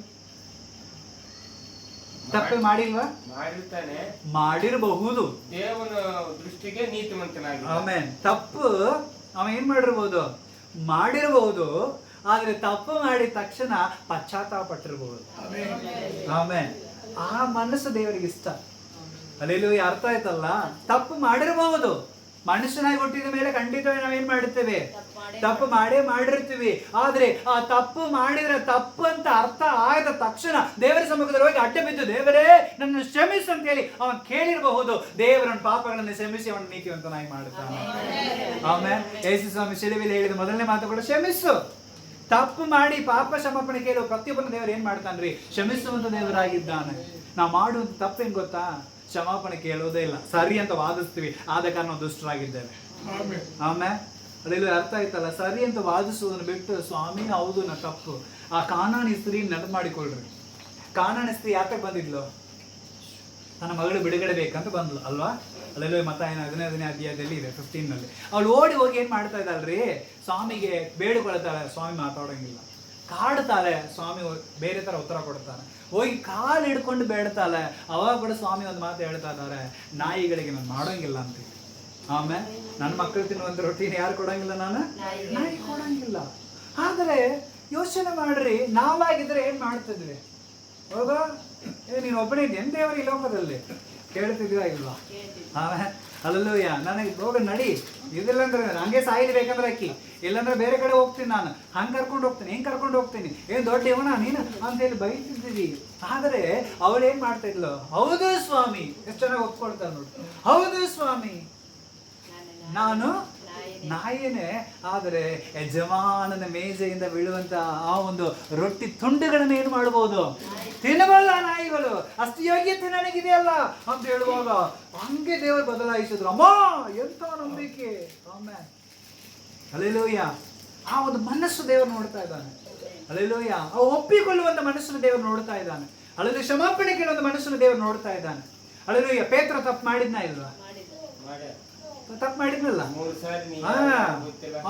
ಏನ್ ಮಾತು ಹೇಳಿದವ ಅದಕ್ಕಿಂತ ಮುಂಚೆ ಏನ್ ಮಾತಾಡಿದವ? ಸ್ವಾಮಿ ನಿನಗೋಸ್ಕರ ನಾನು ಏನ್ ಮಾಡ್ತೀನಿ, ಪ್ರಾಣ ಬೇಕಂದ್ರೆ ಕೊಡ್ತೀನಿ, ನಿನ್ನನ್ನು ಅಲ್ಲಗಳೆಯೋದಿಲ್ಲ, ನಾನು ನಿನ್ನನ್ನು ಬಿಟ್ಟು ಹೋಗೋದಿಲ್ಲ ನಾನು ಹೇಳಿದ್ನ ಇಲ್ವಾ? ಆಮೇಲೆ ನೀನಂದ್ರೆ ಅಷ್ಟು ಪಂಚ ಪ್ರಾಣ, ನಿನ್ನನ್ನು ಬಿಟ್ಟು ನಾವು ಹೋಗಂಗಿಲ್ಲಪ್ಪ, ಏನೇ ಬರಲಿ ಪ್ರಾಣ ಬೇಕಂದ್ರೆ ಕೊಡ್ತೀನಿ, ನಿನ್ನನ್ನು ಬಿಟ್ಟು ಹೋಗೋದಿಲ್ಲ. ಫಸ್ಟ್ ಓಡಿ ಹೋಗಿದ್ದವ. ಆಮೇಲೆ ಹಿಡಿದ ತಕ್ಷಣ ಓಡಿದ್ದೆ ಯಾರು? ಅವನೇ. ಹಲ್ಲೆಲೂಯ, ಎಷ್ಟು ಸಾರಿ ಅಲ್ಲಗಳಂತೆ? 3 ಸಾರಿ. ಎಷ್ಟು ಯಾರಂತ ಗೊತ್ತಿಲ್ಲ ಬಿಡ್ರಿ, ಅವ್ನು ನೋಡಲ್ಲ ಬಿಡ್ರಿ. ಮತ್ತೆ 3ನೇ ಟೈಮ್ನಲ್ಲಿ ದೇವರನ್ನ ಶಪಿಸ್ಲಿಕ್ಕೆ ಶುರು ಮಾಡಿದ್ನಂತೆ.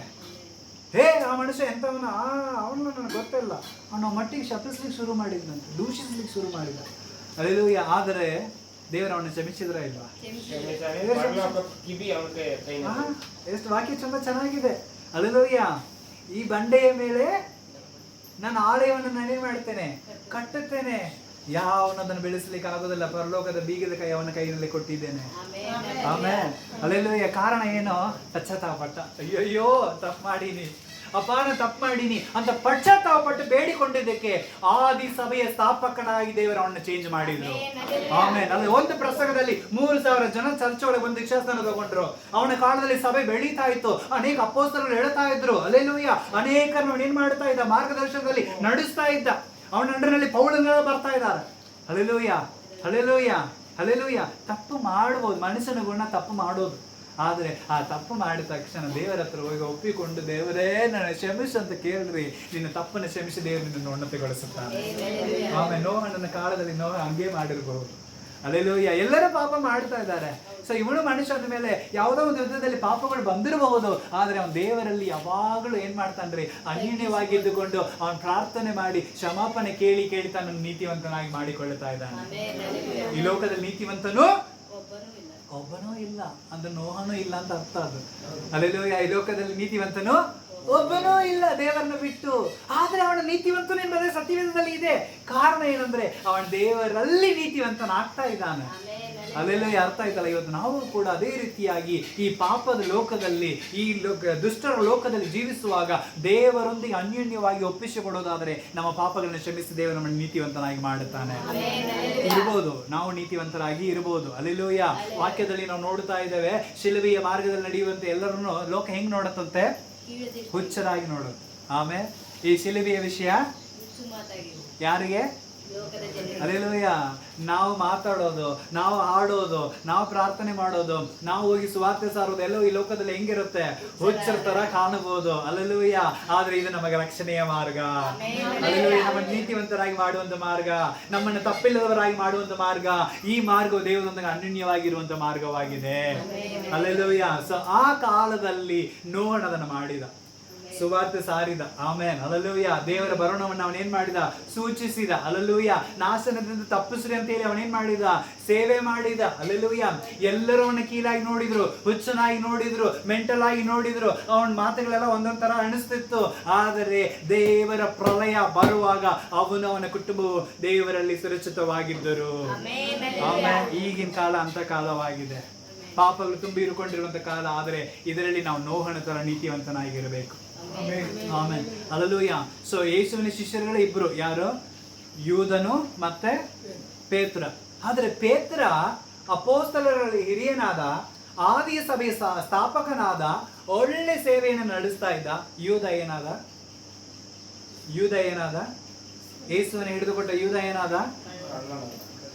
ಕಲ್ಲನ್ನು ಮಾತ್ರ ಆದ್ನ. ಮತ್ತೆ ಕೊನೆಯಲ್ಲಿ ಏನಾದ ಅವನು? ಹೆಂಗ ಸತ್ತ? ಊರ್ಲಾಕೊಂಡು ಸತ್ತ. ಆಮೇಲೆ ಅದೇ ದೇವರು ತಾನೆ ಇವನಿಗೂ ದೇವರು, ಅದೇ ದೇವರ ಕರುಣೆ ತಾನೆ ಇವನಿಗೂ ಬರ್ತಿತ್ತು. ಅದೇ ಪೇತ್ರನ ಉಪಯೋಗಿಸಿದ ದೇವರು ಯೂದನ್ನು ಯೂಸ್ ಮಾಡಿರಬಹುದಾ ಇಲ್ವಾ? ಹಲ್ಲೆಲೂಯ. ಅಂದ್ರೆ ಪೇತ್ರ ತಪ್ಪು ಮಾಡಿದ ತಕ್ಷಣ ದೇವರ ಹತ್ರ ಓಡಿ ಹೋಗಿದ್ದ ಮನುಷ್ಯ, ಅಂದ್ರೆ ಯೂದ ತಪ್ಪು ಮಾಡಿದ ತಕ್ಷಣ ಮನುಷ್ಯನ ಓಡಿ ಹೋಗಿದ್ದ. ಆಮೇಲೆ ಅರ್ಥ ಆಯ್ತಲ್ಲ ವ್ಯತ್ಯಾಸಗಳು. ಪೇತ್ರ ದೇವರ ಹತ್ರ ಹೋಗಿ, ದೇವರೇ ನಾನು ತಪ್ಪು ಮಾಡಿಬಿಟ್ಟಿನಿ, ಅಲ್ಲಗಳಿಬಾರ್ದಾಯ್ತು, ಅಲ್ಲಗಳೆದು ಬಿಟ್ಟಿದ್ದೀನಿ ಸ್ವಾಮಿ ಅಂತೇಳಿ ದೇವರ ಹತ್ರ ಹೋಗಿ ಪಶ್ಚಾತ್ತಾಪ ಪಟ್ಟ. ದೇವರು ಅವನನ್ನು ಯೂಸ್ ಮಾಡಿದ. ಆಮೇಲೆ. ಆದ್ರೆ ಯೂದ ಮನುಷ್ಯನ ಹತ್ರ ಹೋಗಿ, ಅಯ್ಯೋ ನಾ ತಪ್ಪು ಮಾಡಿಬಿಟ್ಟಿದ್ದೀನಿ, ಯೇಸುವನ್ನು ಹಿಡಿದು ಕೊಡಬಾರ್ದಾಯ್ತು, ಹಿಡಿದು ಕೊಟ್ಟು ಬಿಟ್ಟಿನಿ ಅಂತ ಹೇಳಿ ಯಾರ ಮುಂದೆ ಹೋಗಿ ನಿಂತಿದ್ದ? ಮನುಷ್ಯನ ಹತ್ರ. ವ್ಯತ್ಯಾಸ ಇದೆ ಪ್ರಿಯರೇ. ಆಮೇಲೆ ಮನುಷ್ಯನ ಹತ್ರ ಹೋಗಿ ಬೇಡ್ತಾ ಇದ್ದಾನೆ, ಅಯ್ಯೋ ದೋಷವಿಲ್ಲದ ರಕ್ತವನ್ನು ನಾನು ಹಿಡಿದು ಕೊಟ್ಟು ಬಿಟ್ಟಿನಿ ಅಂತೇಳಿ. ಆಮೇಲೆ ಹಂಗೆ ಹೇಳ್ತಾ ಇದ್ದಾನೆ. ಅಲ್ಲೆಲ್ಲೂಯ. ಐ ಥಿಂಕ್ ಮತ್ತಾಯನ ಪುಸ್ತಕದಲ್ಲಿ ವಾಕ್ಯ ಇದೆ, 27ನೇ ಅಧ್ಯಾಯ ಅನಿಸುತ್ತೆ, 3ನೇ ವಚನ ನೋಡ್ರಿ.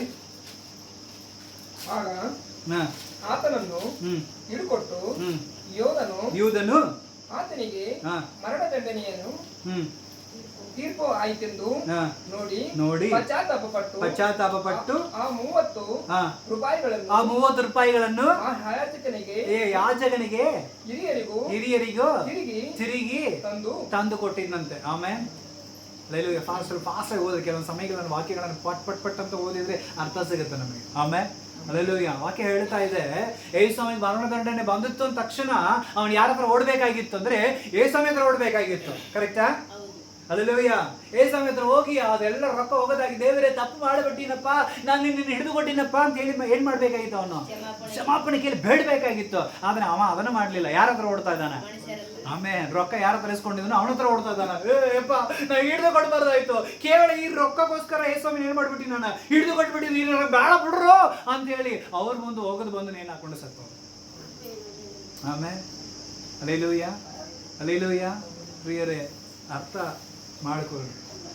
ತಪ್ಪು ಮಾಡಿದ ತಕ್ಷಣ ಯಾರ ಹತ್ರ ಬರ್ಬೇಕಾಗಿತ್ತು ನಾವು? ಆಮೇಲೆ ದೇವರ ಕರುಣಾಮಯನು, ಕ್ಷಮಿಸುವ ದೇವರು, ಆತನ ಕ್ಷಮಿಸ್ತಾನೆ. ಪೇತ್ರ ದೇವರ ಹತ್ರ ಬಂದ. ಪೇತ್ರ ಏನ್ ಮಾಡಿದಾರೆ? ದೇವರ ಹತ್ರ ಬಂದ, ದೇವರವನ್ನು ಯೂಸ್ ಮಾಡಿದ್ರು, ಅವನ ಮೇಲೆ ಸಭೆಯನ್ನು ಕಟ್ಟಿದ್ರು. ಆಮೇಲೆ ಆದ್ರೆ ಯೂದ ಏನ್ ಮಾಡಿದ? ಮನುಷ್ಯ ಹತ್ರ ಓಡಿ ಹೋದ, ಪಶ್ಚಾತ್ತಾಪ ಪಟ್ಟ, ಹೌದು, ಆದ್ರೆ ಯಾರ ಹತ್ರ ಕ್ಷಮಾಪಣೆ ಕೇಳಲಿಲ್ಲ ಅವನು. ಆಮೇಲೆ ಒಂದು ವೇಳೆ ಕೇಳಿದ್ರೆ ಅವನು ಕೂಡ ಆ 12 ಅಪೊಸ್ತಲರಲ್ಲಿ ಒಬ್ಬನಾಗಿರ್ತಿದ್ದ. ಅವನು ಒಂದು ದೇಶದಲ್ಲಿ ಹೋಗಿ ಸೇವೆ ಮಾಡ್ತಿದ್ದ. ಅವನನ್ನು ದೇವರು ಉಪಯೋಗಿಸ್ತಿದ್ರು. ಅವನನ್ನು ಕೂಡ ನೀತಿವಂತನಾಗಿ ದೇವರು ಮಾಡುತ್ತಿದ್ರು. ಆಮೇಲೆ ನಾವು ಈ ಲೋಕದಲ್ಲಿ ಹೋದ್ರೆ ಖಂಡಿತವಾಗಿ ನಾವು ಪಾಪಿಗಳಾಗಿರುತ್ತೇವೆ.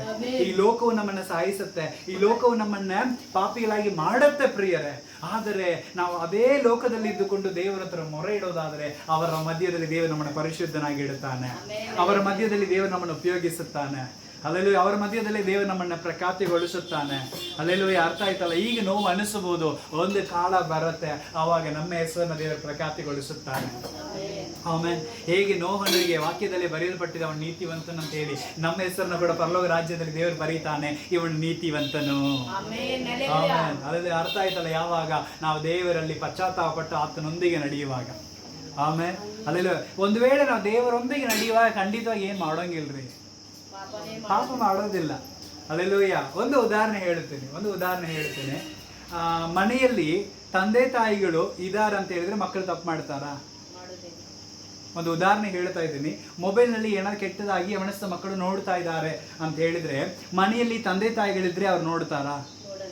ನಮ್ಮ ಅಪ್ಪ ಇದ್ದಾನಪ್ಪ, ನಮ್ಮ ಅವ್ವ ಇದ್ದಾರೆ, ಇಲ್ಲಿ ನಾವು ಮಾಡಬಾರ್ದು ಅಂತೇಳಿ ಅರಿವು ಅವ್ರಿಗೆ ಏನಾಗುತ್ತೆ, ಬರುತ್ತೆ. ಅಲ್ಲೆಲ್ಲೂಯ್ಯ. ಸೊ ಅವ್ರು ಇರೋ ತನಕ ಯಾವುದೇ ತಪ್ಪುಗಳನ್ನು ಮಾಡಲಿಕ್ಕೆ ಮನಸ್ಸು ಬರೋದೇ ಇಲ್ಲ. ಒಂದು ವೇಳೆ ಯಾರು ಇಲ್ಲ ಅಂತ ಹೇಳಿದ್ರೆ ತಪ್ಪು ಮಾಡುವಂಥ ಸಾಧ್ಯತೆಗಳು ಜಾಸ್ತಿ ಇದೆ. ಅಲ್ಲೆಲ್ಲೂಯ್ಯ. ಅರ್ಥ ಆಯ್ತಲ್ಲ? ಸೊ ಅದೇ ದೇವರೊಂದಿಗೆ ಅನ್ಯೋನ್ಯವಾಗಿದ್ರೆ ನಾವೇನ್ ಮಾಡಂಗಿಲ್ಲ, ದೇವರೊಂದಿಗೆ ನಡೀತಾ ಇದ್ದಾಗ ನಾವೇನ್ ಮಾಡಂಗಿಲ್ಲ. ಅಲ್ಲೆಲ್ಲ ಆ ಜ್ಞಾನ ಒಂದು ಬಂದ್ಬಿಟ್ರೆ ಸಾಕು, ಎಲ್ಲಿದ್ರು ದೇವರು ನೋಡ್ತಾ ಇದ್ದಾನೆ ಅಂತ ಹೇಳಿದ್ರೆ ಸಾಕು, ನಾವು ಖಂಡಿತವಾಗಿ ಏನ್ ಮಾಡಂಗಿಲ್ಲ, ನಾವು ತಪ್ಪು ಮಾಡುವುದೇ ಇಲ್ಲ. ಆಮೆನ್. ಅಲ್ಲೆಲ್ಲೂಯ್ಯ. ಸೊ ಈ ಒಂದು ತಪ್ಪಿನಿಂದ ನಾವು ಎಸ್ಕೇಪ್ ಆಗ್ಬೇಕಂತ ಹೇಳಿದ್ರೆ ಒಂದೇ ಒಂದು ಐಡಿಯಾ ಮಾತ್ರ ನಿಮ್ಗೆ ಕೊಡ್ತೀನಿ ನಾನು. ಆಮೆನ್. ಯಾಕಂದ್ರೆ ಪೌಲನು ಕೂಡ ವಾಕ್ಯದಲ್ಲಿ ನಾವು ನೋಡ್ತಾ ರೋಮಾಪುರಿ ಬರೆದಂತ ಪತ್ರಿಕೆ 7ನೇ ಅಧ್ಯಾಯ 14ನೇ ವಚನವನ್ನು ಓದಿಕೊಳ್ಳೋಣ. ರೋಮ 7:14. ರೋಮರಿಗೆ ಬರೆದಂತ ಪತ್ರಿಕೆ 7ನೇ ಅಧ್ಯಾಯ 14ನೇ ವಚನ. ಧರ್ಮಶಾಸ್ತ್ರವು ಪರಮಾರ್ಥಿಕವಾದದ್ದೆಂದು ನಾವು ಬಲ್ಲೆವು, ಆದರೆ ನಾನು ದೇಹ ಧರ್ಮಕ್ಕೆ ಒಳಗಾಗದವನು ಪಾಪದ ಸ್ವಧೀನದಲ್ಲಿರುವುದಕ್ಕೆ ಮಾರಲ್ಪಟ್ಟವನು ಆಗಿದ್ದೇನೆ. ಪಾಪದ ಸ್ವಭಾವದಲ್ಲಿ ಇರಲಿಕ್ಕೋಸ್ಕರ ನನ್ನನ್ನು ಮಾರಲ್ಪಟ್ಟವನು. ಕಂಟಿನ್ಯೂ ಮಾಡಿ. ಹೇಗೆಂದರೆ ನಾನು ಮಾಡುವುದು ನನಗೆ ಗೊತ್ತಿಲ್ಲ, ಯಾವುದನ್ನು ಮಾಡಬೇಕೆಂದು ನಾನು ಇಚ್ಛಿಸುತ್ತೇನೆ, ನಾನು ಯಾವುದನ್ನು ಮಾಡಬೇಕಂತ ಹೇಳಿ ಇಚ್ಛಿಸುತ್ತೇನೋ ಅದನ್ನು ನಡೆಸದೆ ನನಗೆ ಅಸಹ್ಯವಾದದನ್ನೇ ನಾನು ಮಾಡುತ್ತೇನೆ. ಯಾರು ಹೇಳುವುದು ಮಾತಿದು? ಪೌಳ ಎಂತ ದೊಡ್ಡ ಸೇವಕಲ್ಲ, ಎಂತ ಪತ್ರಗಳನ್ನು ಬರೆದಿದ್ದಾನೆ, ಎಂತ ದೊಡ್ಡ ಸೇವೆ ಮಾಡಿದ್ದಾನೆ. ಆದ್ರೆ ಇವ ಒಂದು ಮಾತು ಹೇಳ್ತಾ ಇದ್ದಾನೆ, ಅವನು ಕೂಡ ಪಾಪ ಮಾಡ್ತಾ ಇದ್ದಾನಂತ. ಪೌಳ ಕೂಡ ಏನ್ ಮಾಡಿದ್ದಾನೆ ಇಲ್ಲಿ? ನಾನು ಯಾವುದನ್ನ ಮಾಡಬಾರದು ಅಂತೇಳಿ ತೀರ್ಮಾನ ಮಾಡಿಕೊಂಡಿದ್ದನ್ನು, ಯಾವ್ದು ಅಸಹ್ಯವಾಗಿದೆಯೋ ಅದನ್ನೇ ಮಾಡ್ಬೇಕಂತೇಳಿ ನಾನು ಮುಂದೆ ಬರ್ತಾ ಇದ್ದೇನೆ. ಇನ್ನು ವಾಕ್ಯ 24ನೇ ವಚನ ಓದ್ರಿ.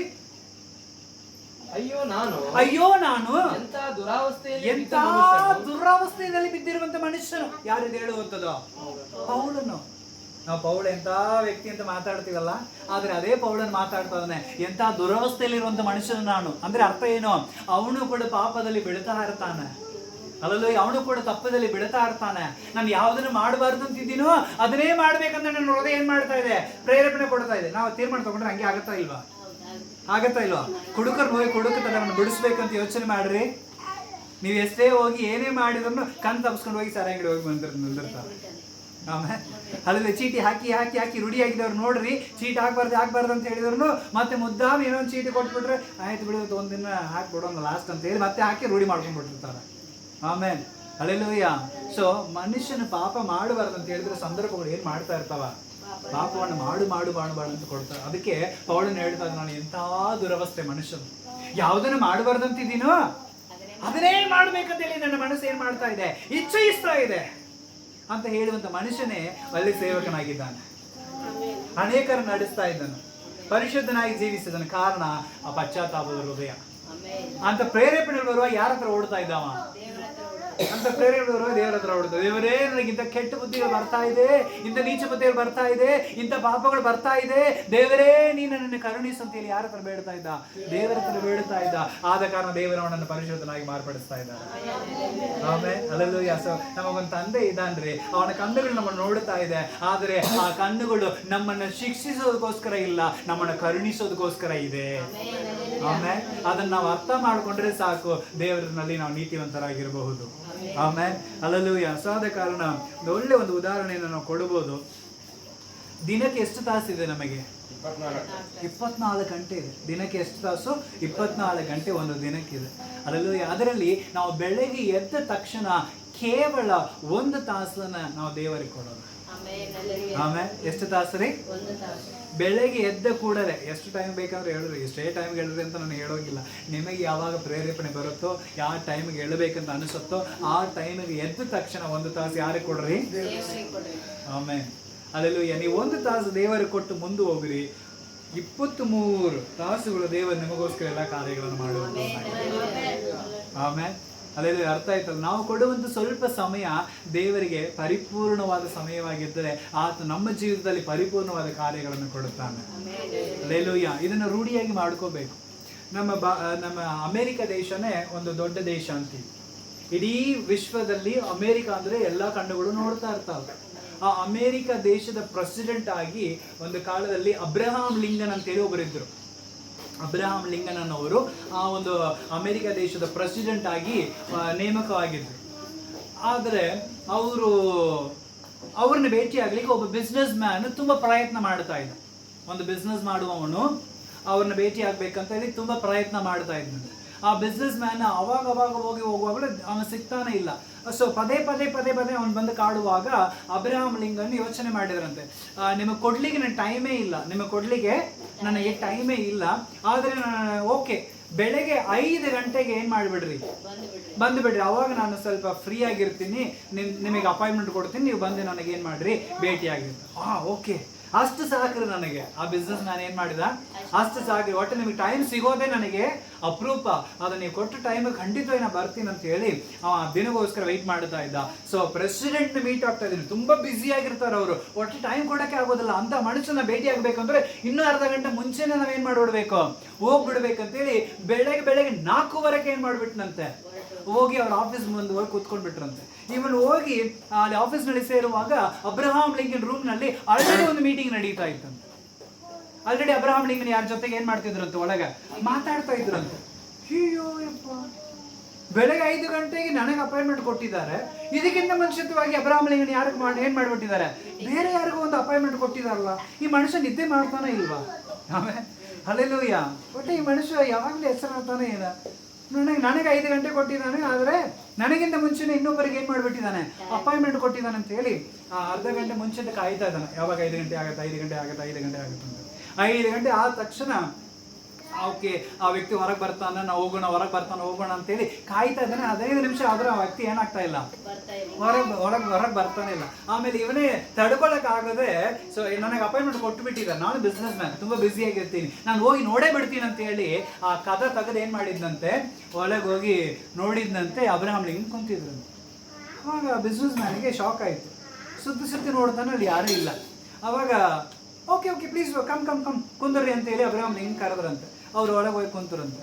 ಆವಾಗ ಸರ್, ನಿಮ್ಮ ಹತ್ರ ಒಂದು ಮಾತು ಕೇಳಿ. ಇಲ್ಲ, ನನಗೆ 5 ಗಂಟೆಗೆ ಅಪಾಯಿಂಟ್ಮೆಂಟ್ ಕೊಟ್ಟಿದ್ರಿ, ನಾನು 4:15 ಬಂದು ಬಿಟ್ಟಿದ್ದೀನಿ. ಆದರೆ ನಿಮ್ಮ ರೂಮ್ನಲ್ಲಿ ನೀವು ಯಾರ ಜೊತೆಗೆ ಮಾತಾಡ್ತಿದ್ರಿ, ಸೊ ಆದರೆ ಇಲ್ಲಿ ಬಂದು ನೋಡ್ತೀನಿ ಯಾರೂ ಇಲ್ಲ, ಯಾವ ದಾರಿಯಲ್ಲಿ ಬಂದು ಹೋದ್ರು ಅವರು ಅಂತ ಕೇಳಿದ್ರು. ಅದಕ್ಕೆ ಅಬ್ರಹಾಂ ಲಿಂಕನ್ ಹೇಳಿದ್ರಂತೆ, ಇಲ್ಲ, ಬೆಳಗ್ಗೆ ನಾನು ಎದ್ದ ಕೂಡಲೇ 1 ತಾಸು ಅದು ನನ್ನ ದೇವರಿಗಾಗಿ ಕೊಡುವಂಥ ಸಮಯ. ಹಲ್ಲೆಲೂಯಾ. ಸೊ ನಿಮಗೆ 5 ಗಂಟೆಗೆ ಅಪಾಯಿಂಟ್ಮೆಂಟ್ ಕೊಟ್ಟು ಬಿಟ್ಟಿದ್ದೀನಿ, ಮತ್ತು ನಾನು ನನ್ನ ದೇವರ ಹತ್ರ 4 ಗಂಟೆಗೆ ಹೋಗಿ ಅಪಾಯಿಂಟ್ಮೆಂಟ್ ತೊಗೊಂಡಿದ್ದೀನಿ. ಆದ ಕಾರಣ ನಾನು 4 ಗಂಟೆಯಿಂದ 5 ಗಂಟೆ ತನಕ ನಾನು ಏನು ಮಾಡಬೇಕು, ನಾನು ದೇವರ ಹತ್ರ ಮಾತಾಡುವಂಥ ಸಮಯ. ಸೊ ನಾವು 1 ತಾಸು ದೇವರ ಹತ್ರ ಮೀಟಿಂಗ್ ಮುಗಿಸ್ಕೊಂಡೆ ನಾನು ಇತರ ಮೀಟಿಂಗ್ಗಳಿಗೆ ಟೈಮ್ ಕೊಡ್ತೀನಿ ಅಂತೇಳಿ. ಆಮೇಲೆ ಅವನ ಆಳ್ವಿಕೆ ಸುಂದರವಾದ ಒಂದು ಆಳ್ವಿಕೆ. ಇವತ್ತಿಗೂ ಅವನ ಹೆಸರು ಅವನ ಅಮೆರಿಕ ಹಿಸ್ಟ್ರಿಯಲ್ಲಿ ಇದೆ. ಆಮೇಲೆ ಇವತ್ತಿಗೂ ಅವನ ಹೆಸರು, ಎಷ್ಟು ವರ್ಷಗಳಾದ್ರೂ ಅವನ ಹೆಸರು ಇವತ್ತಿಗೂ ಆ ಹಿಸ್ಟ್ರಿಯಲ್ಲಿ ಇದೆ. ಅಂದ್ರೆ ಅಷ್ಟು ಉತ್ತಮವಾದ ಆಳ್ವಿಕೆ ಮಾಡಿದ್ದು ಯಾರಂದ್ರೆ ಅಬ್ರಹಾಂ ಲಿಂಕನ್ ಎಂಬುದಾಗಿ. ಆಮೇಲೆ ಅಲ್ಲಲ್ಲೂ ಇನ್ನೂ ನಾವು ನೋಡ್ತಾ ಇದ್ದೀವಿ, ಅವನು ಆ ಪೇಪರ್ಗಳನ್ನು ಹುಡುಕಿ ಮಾರಾಟ ಮಾಡುವವನು, ಚಪ್ಪಡಿ ಹೊಡೆಯುವಂತ ಆ ಒಂದು ಇದರಿಂದ ಬಂದ ಮನುಷ್ಯನು ಎಂಬುದಾಗೆಲ್ಲ ಕೂಡ ಅವನಿಗೆ ಇದೆ. ಅಲ್ಲೆಲೂಯಾ. ಅಂತ ದೊಡ್ಡ ವ್ಯಕ್ತಿ ಎಲ್ಲಿ ಏನಾಗಿದ್ದಾನ್ರಿ, ಅಮೆರಿಕ ದೇಶದ ಪ್ರೆಸಿಡೆಂಟ್ ಆಗಿದ್ದಾನೆ. ಹಲ್ಲೆಲೂಯಾ. ಯಾಕಂದ್ರೆ ಅವನ ಯಾವಾಗಲೂ ಸತ್ಯವೇದವನ್ನು ಅವನ ಕೈಯಲ್ಲಿ ಇಟ್ಟುಕೊಂಡು ಇರುವಂತ ಮನುಷ್ಯನಾಗಿದ್ದ. ಆಮೇಲೆ ಹಲ್ಲೆಲೂಯಾ. ಅರ್ಥ ಆಯ್ತಲ್ಲ. ಸೊ ಅದಕ್ಕೆ ಅಬ್ರಹಾಂ ಲಿಂಕನ್ನಲ್ಲಿ ಒಂದು ಸಮಸ್ಯೆ ಕೂಡ ಆಗಲಿಲ್ಲ ಅವನ ಕಾಲದಲ್ಲಿ. ಹಲ್ಲೆಲೂಯಾ. ಒಂದು ಕಿರಿಕಿರಿ ಆಗಲಿಲ್ಲ, ಒಂದು ತೊಂದರೆ ಆಗಲಿಲ್ಲ. ಅಷ್ಟು ನಿಯತ್ತಾಗಿ ದೇಶವನ್ನು ಆಡಳಿತ ಮಾಡ್ತಾ ಇದ್ದನು. ಆಮೇಲೆ ಹಲ್ಲೆಲೂಯಾ. ಇವತ್ತು ದೇವರ ಮಕ್ಕಳಾಗಿರುವ ನಾವುಗಳು ಬೆಳಗ್ಗೆ ಎದ್ದ ಕೂಡಲೇ ಆ 1 ತಾಸನ್ನು ಯಾರು ಕೊಡೋಣ, ನಾವು ದೇವರಿಗೆ ಕೊಡೋಣ. ಇಡೀ ದಿನ ದೇವರು ನಮ್ಮನ್ನು ಪರಿಶುದ್ಧರಾಗಿ ನಡೆಸ್ತಾರೆ, ಇಡೀ ದಿನ ದೇವರು ನಮ್ಮನ್ನು ನೀತಿವಂತನಾಗಿ ನಡೆಸ್ತಾರೆ. ಈ ಪಾಪದ ಮಧ್ಯದಲ್ಲಿ ಹೋಗುವಾಗಲೂ ಆ ಪಾಪವು ನಮ್ಮನ್ನು ಅಂಟದ ಹಾಗೆ ದೇವರು ನಮ್ಮನ್ನು ಭದ್ರಗೊಳಿಸುತ್ತಾನೆ. ಹಲ್ಲೆಲೂಯಾ. ಯಾಕಂದ್ರೆ ವಾಕ್ಯದಲ್ಲಿ ನಾವು ನೋಡ್ತಾ ಇದ್ದೇವೆ, ಯೋಹಾನನ ಪುಸ್ತಕ 8ನೇ ಅಧ್ಯಾಯ 12ನೇ ವಚನ. ಯೋಹಾನನ ಪುಸ್ತಕ, ಸುವಾರ್ತ ಪುಸ್ತಕ 8ನೇ ಅಧ್ಯಾಯ 12ನೇ ವಚನ. ಯೇಸು ತಿರುಗಿ ಅವರ ಸಂಗಡ ಮಾತನಾಡಲು ಆರಂಭಿಸಿ, ನಾನೇ ಲೋಕಕ್ಕೆ ಬೆಳಕು, ನನ್ನನ್ನು ಅನುಸರಿಸುವವನು ಕತ್ತಲೆಯಲ್ಲಿ ನಡೆಯದೆ ಜೀವ ಕೊಡುವ ಬೆಳಕನ್ನು ಹೊಂದಿದವನಾಗಿರುತ್ತಾನೆ. ಆಮೆನ್. ನಾನೇ ಈ ಲೋಕಕ್ಕೆ ಏನಾಗಿದ್ದೇನೆ, ಬೆಳಕಾಗಿದ್ದೇನೆ. ಒಮ್ಮೆ ನಮ್ಮ ದೇವರು ಏನಾಗಿದ್ದಾನ್ರಿ, ಬೆಳಕಾಗಿದ್ದೇನೆ. ಅಲ್ಲೆಲ್ಲೂಯ್ಯ. ಬೆಳಕಿನಲ್ಲಿ ಹೋಗುವಾಗ ನಾವು ಪಾಪ ಮಾಡ್ತೀವಾ? ಬೆಳಕಿನಲ್ಲಿ ಇರುವಾಗ ನಾವು ಪಾಪದಲ್ಲಿ ಬೀಳುತ್ತೀವಾ? ಅಲ್ಲೆಲ್ಲೂಯ್ಯ. ಆದ ಕಾರಣ ಆ ಬೆಳಕಿನಲ್ಲಿ ನಾವು ಹೋದ್ರೆ ಇಡೀ ದಿನ ದೇವರು ನಮ್ಮನ್ನು ಏನ್ ಮಾಡ್ತಾನೆ, ಬೆಳಕಿನಲ್ಲಿ ನಡೆಸುವಂತವನಾಗಿದ್ದಾನೆ. ಎಫೆಸಿ ಪುಸ್ತಕ 5ನೇ ಅಧ್ಯಾಯದಲ್ಲಿ ಕೂಡ ಒಂದು ವಾಕ್ಯ ಇದೆ, 8ನೇ ವಚನ. ಎಫೆಸಿ ಪುಸ್ತಕ 5ನೇ ಅಧ್ಯಾಯ 8ನೇ ವಚನ. మీరు ಹಾ పూర్వమందు ఆ. చీకటియై ఉంటిరి, ಹಾ ఇప్పుడైతే ಇప్పుಡೈತೆ యేసు ప్రభువునందు వెలుగై ಆ ఉన్నారు. ಯೇಸು ಪ್ರಭುವಿನಲ್ಲಿ ಹೆಂಗಿದ್ದೀರಿ, వెలుగై ಬೆಳಕಾಗಿದ್ದೀರಿ. ಆಮೇಲೆ ಕರ್ತನಲ್ಲಿ ಹೆಂಗಿದ್ರಿ ನೀವು, ಬೆಳಕಾಗಿದ್ದೀರಿ. ಮುಂಚೆ ನೀವು ಹೆಂಗಿದ್ರಿ, ಮುಂಚೆ ಹೆಂಗಿದ್ರಿ, ಕತ್ತಲೆಯಲ್ಲಿದ್ರಿ. ಅಲ್ಲೆಲ್ಲೂ ಮುಂಚೆ ನೀವು ಕತ್ತಲೆಯಲ್ಲಿ ಇದ್ದಿರಿ, ಆದ್ರೆ ಈಗ ನೀವೇನಾಗಿದ್ದೀರಿ, ಬೆಳಕಾಗಿದ್ದೀರಿ. ಕರ್ತನಲ್ಲಿ ಬೆಳಕಾಗಿದ್ದೀರಿ. ಆ ಬೆಳಕಿನಲ್ಲಿ ಹೋಗುವಾಗ ನಾವು ಕತ್ತಲೆ ಕಾಣೋದಿಲ್ಲ. ಅಲ್ಲೆಲ್ಲೂ ಯಾವ್ದ ಕಾರಣ ಎದ್ದ ತಕ್ಷಣ ಬೆಳಕಿಗೆ ಸಮಯ ಕೊಡ್ರಿ, ಇಡೀ ದಿನ ಬೆಳಕು ನಿಮ್ಮ ಮುಂದಿಗೆ ಇರುತ್ತೆ.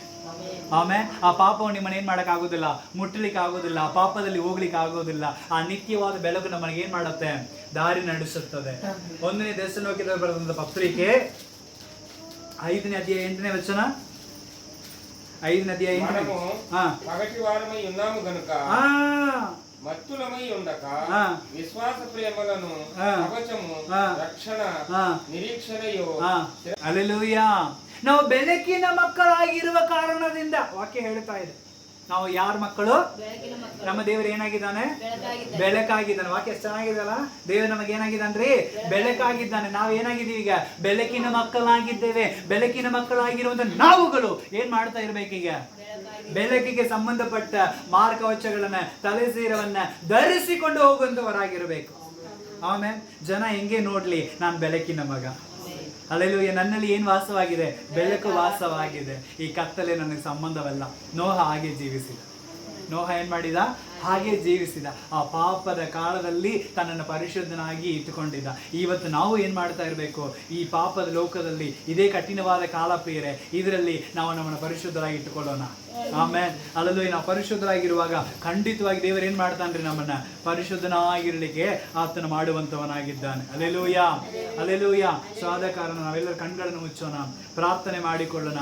ಸೊ ಒಂದು ದಿನದಲ್ಲಿ 1 ತಾಸು ನಾವು ದೇವರು ಕೊಡುವಾಗ ಉಳಿದ ಎಲ್ಲಾ ತಾಸುಗಳು ದೇವರು ಬೆಳಕಾಗಿ ನಮಗೆ ಬರುವಂತ ದೇವರಾಗಿದ್ದಾನೆ. ಈ ಪಾಪದ ಲೋಕದಲ್ಲಿ ನಾವು ಪರಿಶುದ್ಧರಾಗಿರೋಣ. ಆ ಪರಿಶುದ್ಧ ಜೀವಿತವನ್ನು ದೇವರು ನಮಗೆ ದಯಪಾಲಿಸಲಿ ಅಂತೇಳಿ ನಮ್ಮನ್ನು ಒಪ್ಪಿಸಿಕೊಟ್ಟವರಾಗಿ ನಾವು ಪ್ರಾರ್ಥನೆ ಮಾಡಿಕೊಳ್ಳೋಣ. ಹಾಲೆಲೂಯಾ. ಸ್ತೋತ್ರ ಮಾಡುವವರೇ, ತಂದೆಯಾದ ದೇವರೇ, ಕುಮಾರನಾದ ಯೇಸುವೇ, ಪರಿಶುದ್ಧಾತ್ಮ ದೇವರೇ, ತ್ರಯೇಕ ದೇವರೇ, ನಿನ್ನ ನಾಮಕ್ಕೆ ಸ್ತೋತ್ರ. ದೇವರೇ, ಕಠಿಣವಾದ ಕಾಲವು ನೋಹನ ಕಾಲವಾಗಿತ್ತು. ಆದರೆ ಆ ಕಠಿಣವಾದ ಕಾಲದಲ್ಲಿ ನೋಹನು ನೀತಿವಂತನಾಗಿಯೂ ತಪ್ಪಿಲ್ಲದವನಾಗಿಯೂ ದೇವರೊಂದಿಗೆ ಅನ್ಯೂನ್ಯವಾಗಿ ನಡೆದನು ಎಂಬುದಾಗಿ ನಾವು ನೋಡ್ತಾ ಇದ್ದೇವೆ. ಸೊ ಕರ್ತನೇ, ಮನುಷ್ಯ ಕುಮಾರನ ವರ್ಣದಲ್ಲಿ ಕೂಡ ಹಾಗೇ ಇರುತ್ತೆ ಅಂತ ಹೇಳಿದ್ರಪ್ಪ. ಈ ಕಠಿಣವಾದ ಕಾಲದಲ್ಲಿ, ಈ ಪಾಪಗಳಿರುವಂತ ಕಾಲದಲ್ಲಿ ದೇವರೇ ನಾವು ಪರಿಶುದ್ಧರಾಗಿರ್ಬೇಕು.